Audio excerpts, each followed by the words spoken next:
राजधानी पटना में नीतीश कुमार के नाक के नीचे रुपेश सिंह को अपराधियों ने गोली मारकर हत्या कर दी। हालांकि इस पूरे मामले में पुलिस के हाथ अब तक खाली हैं। नीतीश कुमार के पास कहने के लिए कुछ नहीं है, लेकिन अब रुपेश सिंह जैसी कोई दूसरी घटना नहीं घटे, क्योंकि रुपेश सिंह हत्याकांड के बाद जब सीसीटीवी कैमरे खंगाले गए तो इलाके के अधिकतर कैमरे खराब थे या फिर कैमरे ही नहीं थे। इसके बाद नीतीश सरकार ने बड़ा फैसला लिया है। पटना के कमिश्नर ने निर्देश दिया है कि जो भी आवासीय अपार्टमेंट या कमर्शियल बिल्डिंग है उनमें सीसीटीवी कैमरे लगवाना अनिवार्य है और इसकी समय समय पर मॉनिटरिंग भी की जाएगी। साथ ही साथ ये भी हिदायत दी गई है कि अगर किसी भी अपार्टमेंट या कमर्शियल कम्प्लेक्स के कैमरे अगर 1 महीने से ज़्यादा दिन तक खराब होते हैं तो उसके ऊपर भी कार्रवाई की जाएगी। पटना में सरेसाम इंडिगो के स्टेशन मैनेजर रुपेश सिंह के मर्डर के बाद नीतीश सरकार का यह फैसला है। राज्य सरकार ने आवासीय अपार्टमेंट में रहने वाले लोगों की जान की सुरक्षा को देखते हुए यह डिसीजन लिया है। सोमवार को हुई प्रमंडलीय सुरक्षा समिति की बैठक में प्रमंडलीय आयुक्त संजय कुमार अग्रवाल ने अधिकारियों को तमाम बड़े निर्देश दे डाले। सरकार ने यह निर्णय लिया है कि आवासीय अपार्टमेंट और कमर्शियल कॉम्प्लेक्स में सीसीटीवी लगाना अनिवार्य होगा, यानी कि अब हर एक आवासीय अपार्टमेंट और कमर्शियल कॉम्प्लेक्स की निगरानी सीसीटीवी कैमरे के जरिए की जाएगी। इसके अलावा बैंक को, पेट्रोल पंप, ज्वेलरी शॉप, अस्पतालों में भी सीसीटीवी लगाना अनिवार्य होगा। जहां सीसीटीवी नहीं लगे हैं वहां 31 मार्च 2021 के पहले सीसीटीवी लगवाने का निर्देश दिया गया है।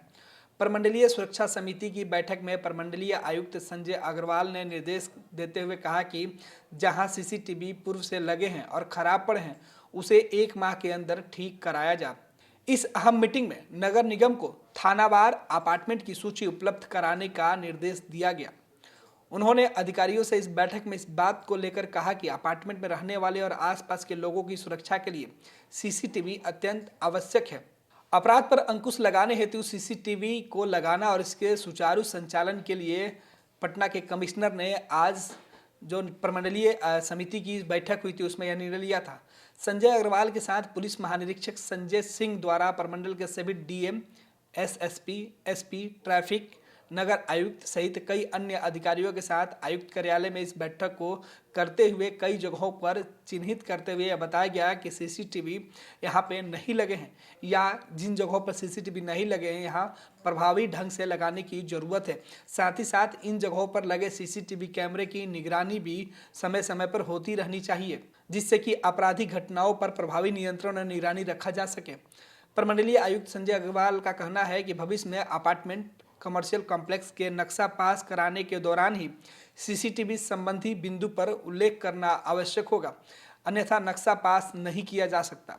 इसके लिए अपार्टमेंट में प्रवेश द्वार, निकास द्वार, सीढ़ी, लिफ्ट के पास, पार्किंग, प्रत्येक फ्लोर पर तथा गेट पर बाहर की ओर से लोकेशन के साथ सीसीटीवी लगाना आवश्यक है। पटना के कमिश्नर ने जिन जगहों पर सीसीटीवी कैमरे के लगाने के आदेश दिए हैं, साथ ही साथ उन्होंने कहा कि इसके रख रखाव पर भी विशेष ध्यान देने की जवाबदेही अब सोसाइटी की होगी। अपराध की घटनाओं को प्रभावी और निगरानी निरीक्षण करने तथा अनुसंधान साक्ष्य इकट्ठा करने में इससे काफ़ी सहयोग मिलेगा। आपको बता दें कि पटना में देर शाम इंडिगो के स्टेशन मैनेजर रुपेश सिंह की हत्या अपराधियों ने गोली मारकर कर दी थी। उसके बाद हत्यारों की सुराग तलाशने के लिए पुलिस जब अपार्टमेंट या आसपास के इलाके में सीसीटीवी कैमरे की निगरानी कर रही थी तो उस इलाके के अधिकतर कैमरे खराब थे, जिस वजह से अपराधियों की कोई शिनाख्त अब तक नहीं हो पाई है। इस मामले में पुलिस पहले से ही फजिया झेल रही है, तो वहीं नीतीश सरकार के पास कई चुनौती भी इस केस को लेकर सामने आए हैं, जिसमें अब तक नीतीश कुमार के हाथ खाली हैं।